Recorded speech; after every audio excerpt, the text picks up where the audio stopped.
Muy buenas tardes, amigos de Contigo a la Distancia. Estamos el día de hoy muy contentos porque vamos a entrevistar al doctor Miikka Pyykkönen.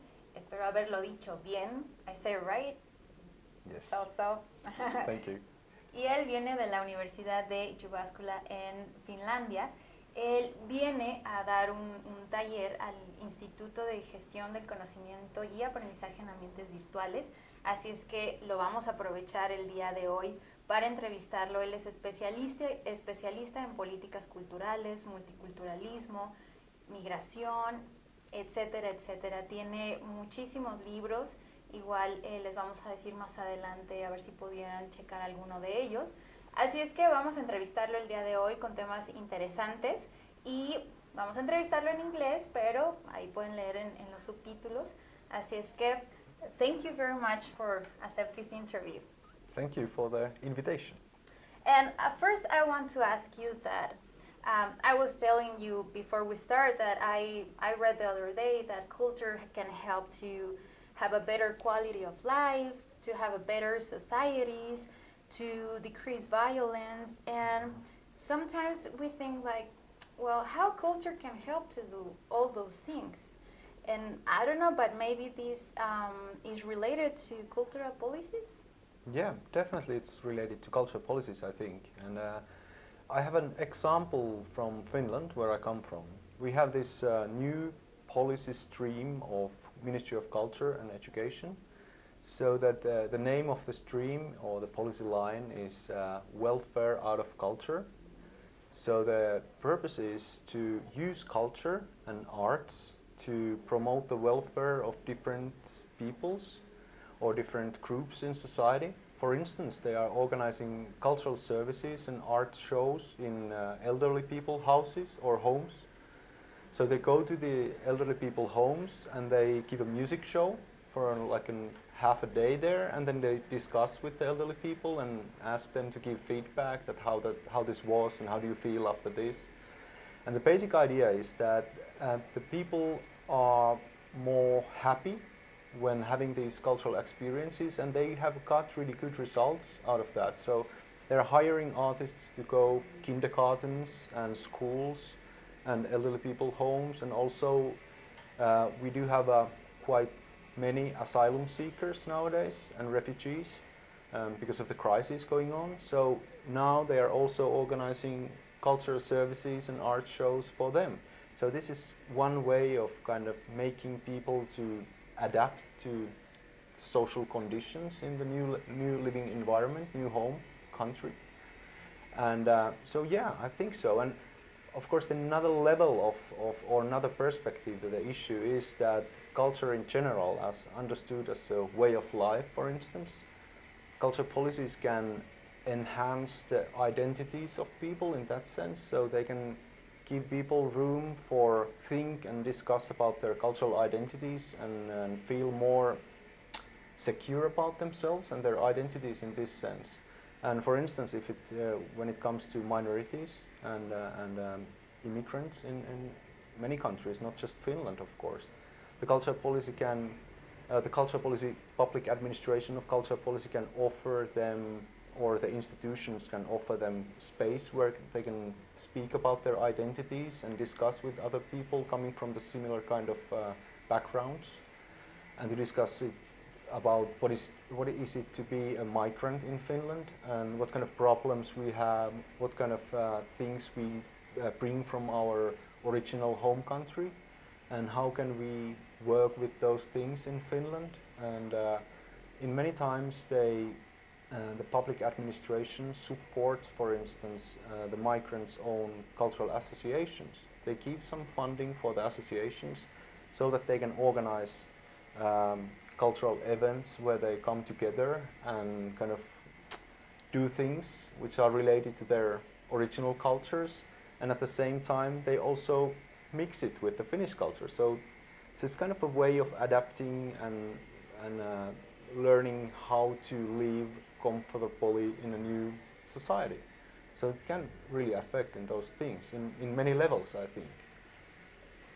It seems like well, there's very important that we have more people that work in cultural policies, because sometimes, at least maybe here in Mexico, it's like the answer or the action is not like right away. When we have like some situation, sometimes take years, and then you have a bigger problem, and it's kind of sometimes complicated to solve something when you have the problem this big, and you don't start doing something when you identify that it's some situation is happening.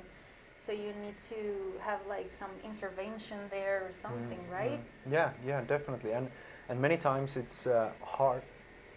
Sorry, it's hard for public administration of culture to see the problems which are in the society, because they're living their bureaucratic life many times. So there needs to be civil society organizations and like NGOs and stuff like that, showing that we are having a problem here, and these people are there. Exactly, give pressure to public administration, but also at the same time they can, as a communities or organizations, they can organize these services already without support. That happens in Finland many times as well. So that first there's an association who starts to do work among the elderly people, for instance. There's arts association and association of musicians, for instance, and they go to elderly people's homes, they call them and ask them, can we come and give you the show? And you don't have to pay anything, or you pay just a little amount of like a reward for or some kind of scholarship for the musicians so that they can do it. And it starts like that, and then the policymakers see that, okay, there's this kind of thing going on, and maybe it should be nationwide or more broad, you know. Yeah, it works, and they have a good feedback from the elderly people. So now we can share funding for the other arts associations as well to organize that. So usually the initiative comes from the people and not from the bureaucrats. And it needs to be that way, yeah, right? Yeah, exactly. I think that's the healthy way of doing it. And we hear also like two concepts that maybe we think they are the same, but maybe you can help us to understand the difference. We hear like cultural diversity and multiculturalism. We can, if we hear it, we can say like, oh, it's the same thing, but there are differences between cultural diversity and multiculturalism. Well, it depends on who's talking. It's in many cases when people talk about cultural diversity, they actually refer to multiculturalism. And multiculturalism means, first of all, or like main meaning of multiculturalism is that it means the coexistence of different ethnic groups in a society. And multiculturalism as a policy means that how the ethnic relations of these groups should be organized and what should be done to organize that. And cultural diversity is a bit more or a bit broader way of approaching the same issue. It also touches upon the multiculturalism, so the ethnic differences. That's one part of cultural diversity. But there are also other perspectives or parts present in cultural diversity or understanding cultural diversity. And one is, for instance, that social classes in society, like a poor people, middle class, upper class, they all approach culture differently. So that's part of cultural diversity in a society. And if we recognize that, we can start to work upon that. We can think of how to make it more equal, for instance. And also in cultural diversity field, if we follow UNESCO, for instance, UNESCO is paying a lot of, they are not talking about multiculturalism anymore. They are talking about cultural diversity. And it means this broad perspective. It means the diversity of arts, diversity of artists, and art styles, and cultural industries, and also the like artistic expressions in general. So it means that we need to have a large variety of different kinds of cultural expressions. So they are paying attention to that by using the concept of cultural diversity. So, and there is this very famous, or rather famous, division between different kind of cultural diversities, and it's given by, or like conceptualized by British professor called Piku Parek, and he says that there are three different kinds of diversities in society. One is this communal diversity. And by communal diversity, he means the same as the multiculturalism. There are different ethnic communities living in a society, and we need to fix their relations, and we need to decide how they could coexist in peace and kind of have good relations and be equal. And then there is perspectival diversity, and by that he means that there are different political views. There are like right-wing politicians and left-wing politicians, then there are social movements, and they all approach culture in different way. So they might have like a social movement, leftist social movement, have a different view on culture than the right-wing politicians, for instance. So that's also diversity in society. And like a gender movement, like a women's movement, they do approach culture differently than the rest of the society or the dominant culture or so on. So that's one part of diversity, it's perspectival diversity. And then there is this subcultural diversity that he's talking about. He's talking about cultures of people who are following certain arts, like certain music style, for instance, like a hip-hop style. Rap music is a subculture, and punk music is a subculture. And then there, in Nordic countries, the metal music is really like popular in there. So we have like the subcultures of metal music, and it's almost like a way of life for many people. So it matters as well. So these are the things that can be recognized by using the concept of cultural diversity instead of multiculturalism. Multiculturalism refers only to ethnic differences or racial differences. Okay, that's more like clear. And now that we call it the digital era or the information era, with internet and globalization, and it seems like sometimes we say that if China sneeze, here we have a bad flu. Yeah. So it seems like everything is like domino effect.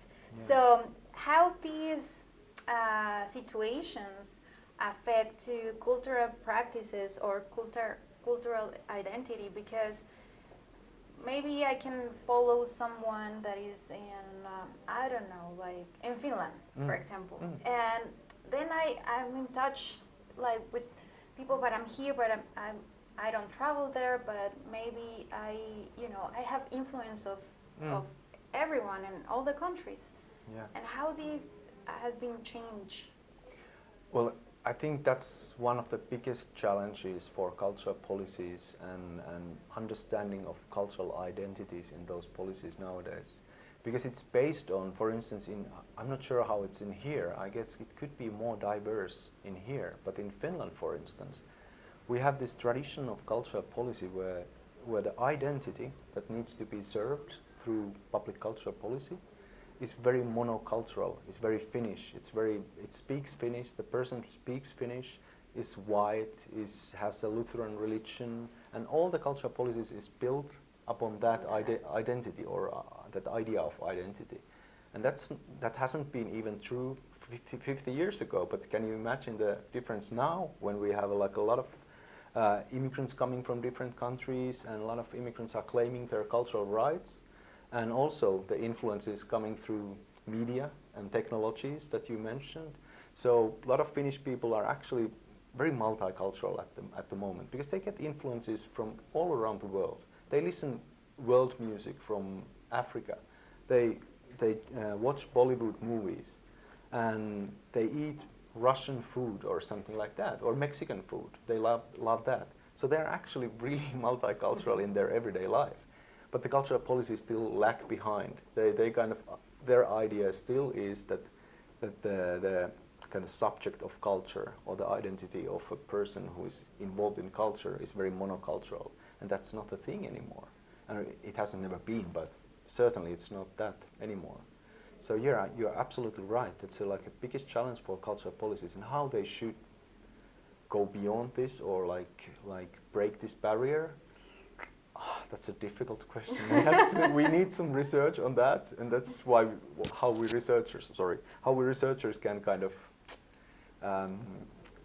justify ourselves. So we can give you some knowledge about this, and we can say to the public administration that we can collect some, we can interview people and see how they feel about themselves and their cultural identities and what are their cultural needs nowadays.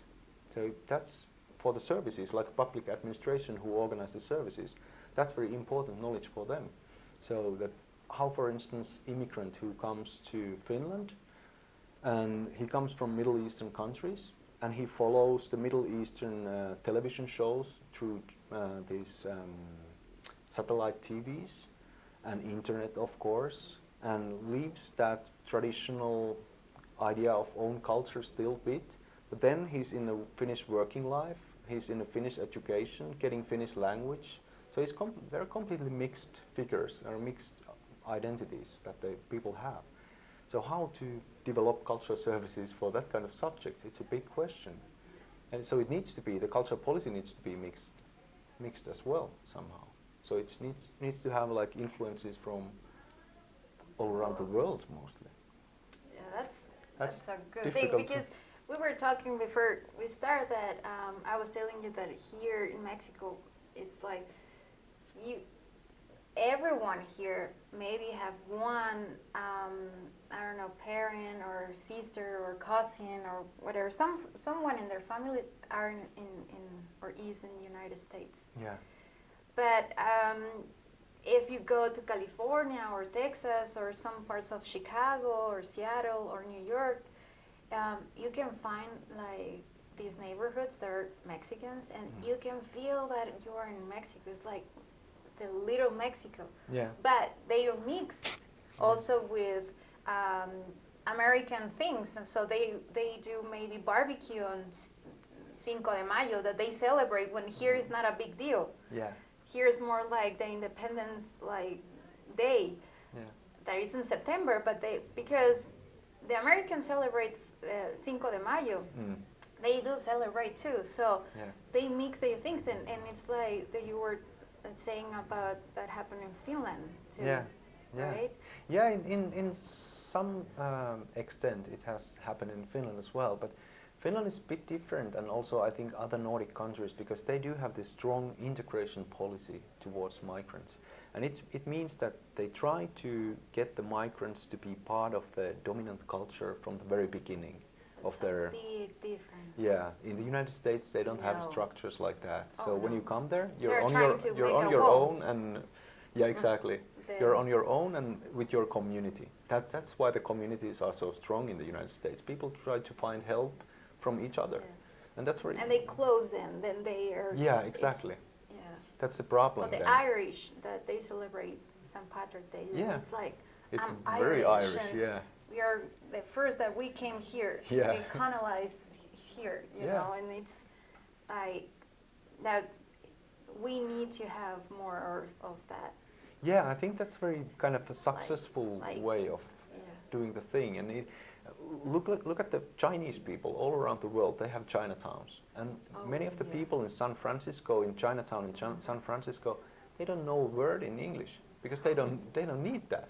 There are so many that yeah, they exactly. can do that. They're shopkeepers, and people who come to buy groceries from the shop, they're mostly Chinese, and who aren't, they know how to shop there, so they don't really need the English language.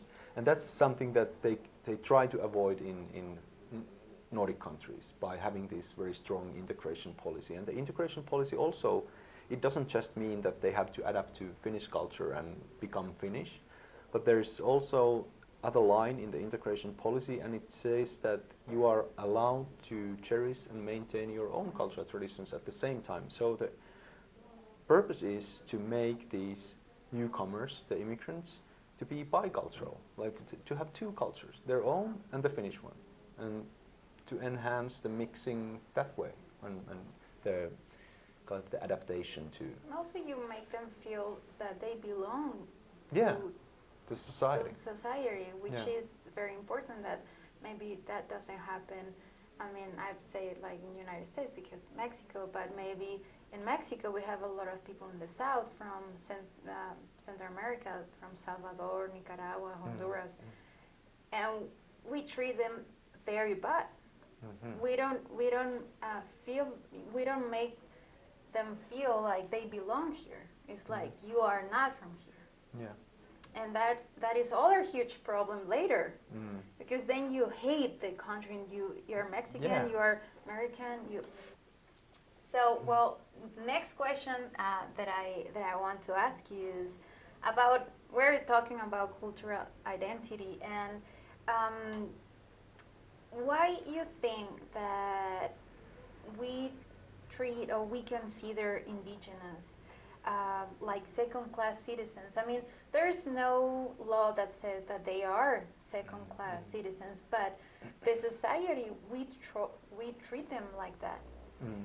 They don't have the same opportunities, and we see them in buses. We see like, oh, he or she is indigenous, and I mean that is something really stupid. Yeah, yeah. Because they have a lot of tradition, and a lot of traditions and a lot of practices that is where we came from. Yeah, yeah. So, why you think that the society permit that happen? I think it's, my example is mostly from Finland and Nordic countries, but I know something about the United States as well. I've been studying the Californian Native Americans. And Navajos. yeah, exactly. And I think it's mainly for the historical reasons, because we have this, for example, in the Nordic countries, we have this strong period of time in history from the mid-19th century until the almost the mid-20th century, which was really like a time of nation building. And the ideology was very Hegelian, if you use these theoretical concepts. So the idea was that one nation includes one culture, and that's it. And it needs to be the culture of the dominant group. And in Finland, of course, we were, the majority of the people are Finnish, and the small minority, 10,000 people, a little bit less even, are Sami people, the indigenous peoples. So at the time, the Finnish people, in that period that I just described, at the time the Finnish people and the elite, Finnish elite, who were kind of building the nation and building the school system and everything like that related to nation building, they took rather like a strong opposition towards the Sami people. They said that no, they're not part of our civilized nation. And then it kind of little by little, this idea of the Sami being second-class citizens, not part of the civilized nation, but something lower, it kind of became a part of the popular beliefs and popular ideas about the nation and who are the others, so-called others of the nation. And then we still have this, although the Sami people are really highly recognized by the public administration nowadays, they do have their own institutions, they do have a cultural autonomy, which is guaranteed by law. So we have a good legislation for them. But if you go and ask from many of the people in the streets, they either don't even know that they exist, or then they are like, the Sami people, they are the people in north who are like living in the forests and doing something very minor things. They're not important in that sense. Or even you can hear some hate speech against them, like they are really second-class citizens or something like that. So this historical nation building little by little influenced on the popular attitudes of the people, and that's really hard to change, you know. It takes a lot of time to change the popular attitudes which have a historical basis like that. So I think we need to do a lot of work with the people, and one thing that could conscious. yeah, exactly, in their conscious and in their attitudes, and one thing which can really influence on that is the school education, of course. So it would be good to have this kind of culturally sensitive school education, giving examples of our native peoples in these countries, and saying that we're all equal, and there are a lot of things that we can learn from them. A lot of things, especially when it comes to their environmental views. That's a big thing nowadays all around the world. We need a new kind of view of how to treat the environment. The one that we have, it doesn't work. Yeah, yeah. We're like, it's too hot in places that we're not, and it's too cold in places that never had that weather. And yeah. We're finished the world. Yeah, exactly. Exactly. Yeah, it might be already too late, but at least we could try to try to think in a new way, and that could be learned from the native indigenous peoples as well. And the last question that I want to ask you, and it's nothing to do with culture or cultural policies, is you told me that it was your first time here in Guadalajara, so I want to ask you what you think, what is the time that you bring here, you know, what you think, what is your experience here? And my experience is really extremely good, and one thing or one person that I have to thank about it is my host, Marco. He has been taking me to eat all the traditional meals in here, and I've kind of gained 2 kilos or something already. Way no, to gain kilos. Yeah, I know that's a really delicious way of gaining kilos, so I don't complain. So, but anyways, I've seen quite a bit of the city. So we have had tours in the Centro Histórico and also other parts, and I've been treated extremely well. So I'm just like amazed how culturally vibrant and like a nice city life you have, and I like the architecture. I've always liked them, although I've never been in Mexico. I've been in the south part of the United States. As you know, the architecture is quite Mexican in there, in many parts. So I like the architecture in here a lot. So I'm really enjoying this, and I like the weather, although it's too hot for me because I come from the land of ice almost. So, but anyways, I really like the sun and really like the weather and the colors and the variety of different kinds of fruits and things coming from the nature that you have here. We don't have that in Finland. So we have these planted like root-based plants that taste not so delicious as these one, let's put it that way. Let's be polite to Finnish culture as well. But yeah, I've been enjoying a lot, and also academically it has been really fruitful to me to see that how well you handle in this program, especially how well you handle the virtual teaching environments, and that's really something that I want to take back to Finland. We're really just starting to do that kind of things, and you have done that for several years in here, and you have an experience of that, and I've learned a lot. And also I've learned a lot about the cultural policies, how the Mexican cultural policies, and what are the problems here, and what should be researched here. And we have found already some common links, so probably we will make some joint collaboration in research in the future. That's great. I'm glad that you enjoy your time here, and thank you for accepting this interview. Thank you so much for the interview. Yes.